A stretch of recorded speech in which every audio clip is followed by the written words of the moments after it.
But what does change is when the white supremacists are affected. And that's when you sit up and take notice. See, we watch each other like hawks. Black people, even walking down the street, you don't pay any attention to white people at all. It's like they're not even there. We just kind of glance at them, make sure we don't bump into them or something like that. But generally, they're invisible. They're invisible to us. We're not invisible to them. But generally speaking, it kind of looks like they are, but they have already paid enough attention to us to have us under their thumb. So on a minute-by-minute basis, they don't look up and check out black people at all, white people. When they get on the subways and whatnot, they, on a plane, they open a book or look at the iPads or something like that. There ain't no point in talking to you. They ain't going to learn nothing that they don't already know that's worth knowing. They already know that. See? You're not a good conversationalist, none of us, even when we think we're smart. Whatever we know, they know where we got it, okay? That's worth knowing. And they also know one thing for sure. We are prisoners of war. So if they're on the warden's staff, they can entertain themselves by sitting next to a prisoner, all right? One of the guards come down and sit down and talk to one of the prisoners. Well, that's just, casual entertainment. But you're still a prisoner. And they are still on the warden's staff. So they just go back to doing what they're doing. Because why?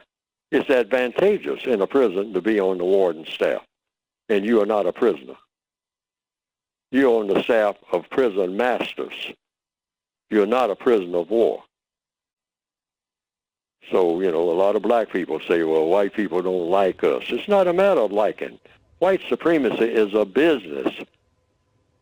It's a gangster business, like the Corleones. What did Santino in the movie The Godfather kept trying to tell young Michael? Michael, you're getting excited about being hit on the jaw. It wasn't personal. That lick on the jaw, it wasn't personal. It's business. They're just putting you in your place, knowing what your place is in the structure. They don't have anything against you personally, but you're violating the laws of the structure. The laws, and in the broader sense of what we're talking about, white supremacy has laws. And so when that white person says something harsh on the job to a black person, it's not really personal. It's that, wait a minute, you're forgetting your status. You are in the system of white supremacy, fella. You're a nice guy, and I like you and all like that. Personally, if you just want to get personal, I really like you. I like you better, and I've had white people say that. I really like you better than I like a whole lot of white people. But it ain't about liking. You all think it's about who likes who. It ain't about who likes anybody. It's about taking care of business. And I am in the business master category. You happen to have been born in a category that's not a master category. Sorry about that. That's not my fault, buddy.